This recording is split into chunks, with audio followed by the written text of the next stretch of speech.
महाराष्ट्र राज्यातील प्रत्येक महत्त्वाच्या घडामोडी फक्त आपल्या बेधडक मी मराठी न्यूज चॅनलवर.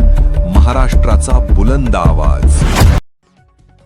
शहाद्यात सण उत्सवांचा उत्साह कायम ठेवा, मात्र शांततेला तडा जाऊ देऊ नका. सण उत्सवादरम्यान कायदा व सुव्यवस्था जपली पाहिजे. शहर हे शांतताप्रिय असून उपलब्ध उत्सवादरम्यानही शांतता अबाधित राहण्यासाठी प्रत्येक नागरिकानं योगदान दिल्यास प्रशासनालाही मदत होईल. शहराचा शांततेला गालबोट लागता कामा नये. कार्यकर्त्यांनी ठराविक चौकात नाचण्याचा आग्रह धरू नये. विसर्जन मिरवणुकीच्या वेळी नियोजन करावे. गुलाल उधळण्याऐवजी फुले उधळल्यास समाजात एक चांगला संदेश जाईल, असं प्रतिपादन उपविभागीय पोलीस अधिकारी गुलाबराव पाटील यांनी केले. आगामी सण उत्सवानिमित्त शहादा पोलीस ठाण्यात शांतता कमिटीच्या सदस्यांची बैठक घेण्यात आली. यावेळी उपविभागीय पोलीस अधिकारी गुलाबराव पाटील बोलत होते. यावेळी व्यासपीठावर तहसीलदार संभाजी पाटील, लोकनियुक्त नगराध्यक्ष अभिजित पाटील, भाजपचे जिल्हा उपाध्यक्ष प्राध्यापक मकरंद पाटील, पोलीस निरीक्षक हेमंतकुमार पाटील आदी उपस्थित होते. यावेळी प्रास्ताविकात पोलीस निरीक्षक हेमंत पाटील म्हणाले की कायद्याचं व नियमांचं पालन करून गणेशोत्सव व ईद ए मिलाद हे सण साजरे करावेत. कायदा हा सर्वांसाठी सारखा असून शहराच्या शांततेला गालबोट लागणार नाही याची दक्षता घेण्याचे आवाहन केले.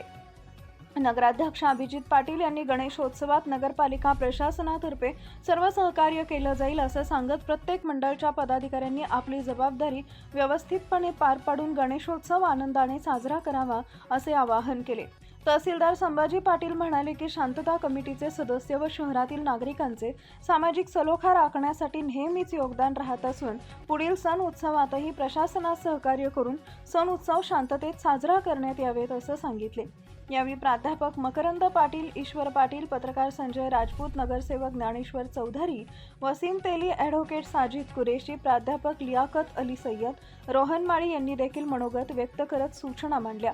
यावेळी बैठकीला नायब तहसीलदार शैलेंद्र गवते, शिवसेनेचे जिल्हा प्रमुख अरुण चौधरी, लियाकत अली सय्यद, सुनील गायकवाड, सुपडू खेडकर, नगरसेवक वसीम तेली, ज्ञानेश्वर चौधरी, प्रदीप ठाकरे, लोटन धोबी, विनोद जैन, इरफान पठाण, प्रदीप ठाकरे, गिरीश पाटील, सागर चौधरी, विनीत जैन, डॉक्टर खलील, आरिफ पिंजारी, इरफान पठाण आदींसह सामाजिक कार्यकर्ते, शांतता कमिटीचे सदस्य व पत्रकार बांधव उपस्थित होते. बेधडक मी मराठी न्यूजसाठी सुमित गिरासे, शहादा. आपण सर्व या शहराचे सुद्धा नागरिक, खरं तर सर हा दिवस असा असतो की ही एक प्रकारे फॉर्मॅलिटी असते. आमच्या इथं बसलेले सगळेजण असं आहेत की पोलिसांचं बोलवणं आलं की आम्ही सगळेजण आवर्जून येतो, कारण की सगळ्यांना एक आपापल्या जबाबदारीची जाणीव आहे. सर्वजण इथं उपस्थित असलेले सर्वच हे दोन्ही सण अतिशय शांततेत आणि खेळीमेळीच्या वातावरणात कसे पार पडतील याच्यासाठी सर्वजण आपण प्रयत्नशील असतो.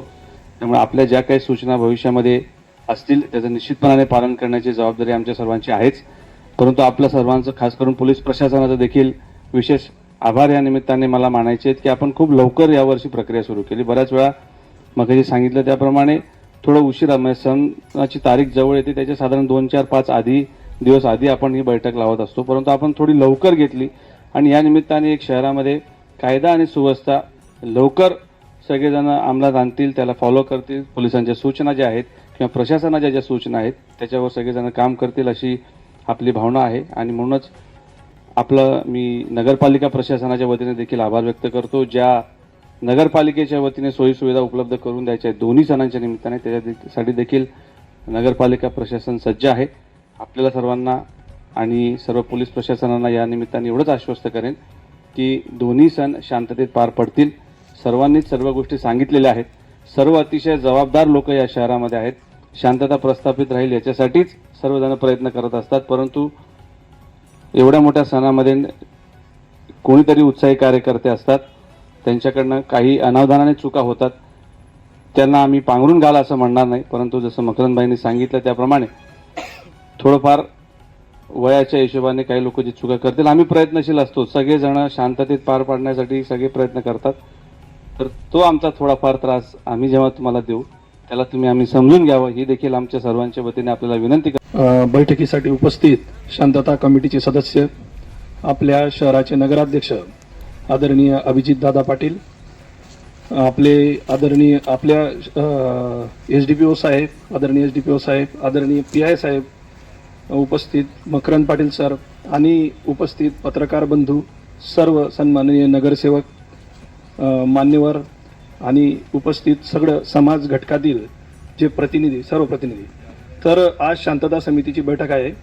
26 ऑगस्टला ईद ए मिलादचा सण आहे आणि 14 सप्टेंबर ते 25 सप्टेंबरच्या दरम्यान गणेश उत्सवाचा सण आहे.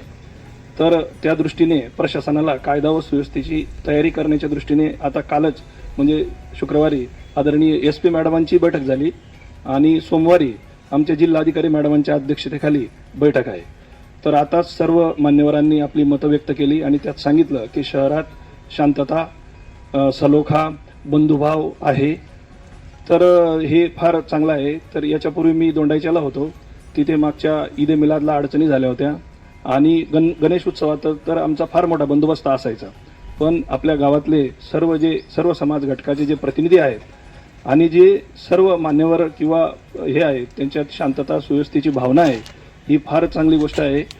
तर आपण सर्व या बैठकीला उपस्थित झालात आणि आपली मतं व्यक्त केली. तर शांतता कमिटीच्या संदर्भात उपस्थित असलेले माननीय नगराध्यक्ष अभिजित दादा, माननीय मकरंद दादा, तहसीलदार साहेब, आमचे PI साहेब, सर्व शांतता कमिटीचे सन्माननीय सदस्य आणि पत्रकार, हे शांतता कमिटीची मीटिंग आपली दरवर्षीची असते. सूचना त्याच असतात आणि आता जे सगळे उपस्थित असतात, आपण प्रत्येक वेळेस मीटिंगला जे जुने जाणते लोक आहेत ते हजर असतात, परंतु मिरवणुकीत जे काही प्रकार होतात ते फक्त हे नवीन जे पोरं असतात यांना जरा उत्साह जास्त असतो आणि उत्साहाच्या भरात त्यांच्याकडनं चुका होतात. आता अभिजित दादांनी मी मकरंद दादांनी मी तोच विषय मांडला की काही लोकांना उचलून आणावं लागतं आणि मग त्यांचे फोन येतात. म्हणजे उचलून आणायची वेळ काय येते तर त्यांना आपलं तुमच्या आणि आमच्यामध्ये काय संवाद होतो हे त्यांच्यापर्यंत पोहोचत नाही. तो आपला खरं उद्देश तो आहे की आपलं जे कम्युनिकेशन होतं ते त्यांच्यापर्यंत जायला पाहिजे. आम्ही लवकर मिटिंग घ्यायचं कारणच ते आहे की या मिटिंग झाल्यानंतर आपले ईद ए मिलादचे जुलूसचे कमिटी असो किंवा गणपती मंडळवाले असो, यांनी आपापल्या मंडळांच्या मिटिंगा घ्या. जे आपले कार्यकर्ते आहेत, खास करून जे नवीन पोरं आहेत, त्यांना आपल्याला काय करायचं आहे या गोष्टी त्यांना समजून सांगा. आणि त्या दिवशी सगळेच सारखे असतात असे नाही. साहेबांनी म्हटलं त्याप्रमाणे की 2-4 लोक असतात ज्याच्यामुळे कुठंतरी गालबोट लागतो. ते 2-4 जर आपण थांबवले, त्यांच्यावर जर लक्ष केंद्रित केलं तर कुठेही काही होणार नाही, सगळं शांततेचंच होतं. पण ते 2-4मुळे थोडंसं गडबड होते. आणि ह्या मिटिंगा वारंवार घ्यायचं कारण हे असतं की पूर्वी काहीतरी घडलेलं असतं आणि त्याच्यामुळे ते शासनाच्या रेकॉर्डवरचं काही जात नाही. ते दिसलं का ते मग तेच संदर्भ, जरी आपल्या ह्याच्यात सगळं शांततेचं होतं, सगळं गाव चांगलं आहे, सगळे भाईचारा आहे, सगळं आहे, पण जे घडून गेलेलं असतं ते रेकॉर्डवर राहतं. ते रेकॉर्डनं जात नाही म्हणून मग त्या शहराला तो धब्बा असतो, हे लक्षात ठेवायचं. आता शहादा, नंदुरबार हे 2 सेन्सिटिव्ह शहर मानले जातात. जर सगळं चांगलं आहे तर मग सेन्सिटिव्ह का मानले जातात? तर आपल्याला तीच काळजी घ्यायची आहे. आपलं समजा 5-6 वर्ष 7 वर्ष काही घडलं नाही तर कमीत कमी त्या सेन्सिटिव्हमधून जरा नाव कमीत राहील. जनरली सण आले, उत्सव आले का मागच्या 5 वर्षाचे रेकॉर्ड काढा, कोण त्याचे हे त्रास देणारे एलिमेंट्स कोण आहेत ते शोधा, त्यांच्यावर कारवाया करा. ही वेळ काय येते ते काहीतरी घडलेलं असतं म्हणून येते. तर आपल्या सगळ्यांना ही विनंती राहील की आपण लवकर मिटिंगा घेतल्या तर आपणही आपल्या मंडळांच्या मिटिंगा घ्या. व्यवस्थित नियोजन प्रत्येकाचं चांगलं असतं. पाटील साहेबांनी जे सांगितलं ते आता आम्ही कुठून तरी ऐकलेलं असतं की मागच्या वेळेस काय झालं होतं किंवा मिरवणुका संपल्यानंतर आमचे जे रेकॉर्ड अपडेट होतात, रेकॉर्ड वाचल्यानंतर आम्हाला समजतं. आम्ही 1-2 वर्ष थांबतो. आता आम्ही दोघंही नवीन आहेत या शहरात. मिरवणुका आतापर्यंत 32 वर्षात भरपूर केल्या आहेत, परंतु या शहरात नवीन आहेत. या शहराची काय पद्धती माहीत नाही. जसं आपल्याकडे आता जनता चौक, मला वाटतं म्हणजे जनता चौकात आहे का थांबण्यासाठी तिथं मंडळ रेंगाळतात असं मी ऐकलंय. नाही हा म्हणजे कुठला तरी एक एरिया असो तिथं. आता अक्कलकुव्याचा मी अनुभव सांगतो. अक्कलकुव्याचं पहा असंच आहे, मंडळ सगळे लाईनीला लागतात आणि जेव्हा मिटिंग घेतली जाते तेव्हा मंडळ काय सांगतात, त्यांची तक्रार काय असते, साहेब पहिल्या मंडळाला जास्त वेळ मिळतो नाचायला, आम्हाला वेळ मिळत नाही. अरे मग तुम्हाला वेळ मिळत नाही, तुम्ही 5ला मिरवणूक चालू करणार असेल 3ला चालू करा. आमचा बंदोबस्त दिवसभर असतो. त्यांचं तसं ते नाही म्हणणं, आम्हाला या अमुक चौकात नाचायला मिळत नाही. म्हणजे हा जो आग्रह असतो याच्यामागे काय आपण काय साध्य करतो? जर आपल्या शहरात एवढा चांगला एकोपा आहे, एवढं चांगलं वातावरण आहे, तर मग आपण एकमेकांचा उन्नदुन्न करण्यासाठी आपण त्या ठिकाणी आग्रह धरतो का? तर ते होऊ नये. सगळ्यांना विनंती राहील की आपल्याला एन्जॉय करायचं, पूर्ण एरिया एन्जॉय करा. अमुक ठिकाणी आग्रह धरू नका की इथंच आम्हाला नाचू द्या. किंवा मग सगळ्या मंडळांना ते राहील की समजा आता इथं गणपतीचा सिक्वेन्स असतो का मला माहीत नाही, बाकीच्या शहरात 1 नंबरला हा गणपती राहील, 2 नंबरला वर्षानुवर्षे ठरलेलं आहे. तसं जर असेल तर पुढच्याने काळजी घ्यावी. आपले बंधू मागे आहेत, त्यांनाही वेळ मिळावा. आणि प्रत्येक वेळेस त्याच गोष्टी असतात, तेच सांगतात शांतता राहील. शांतता खरंच राहते.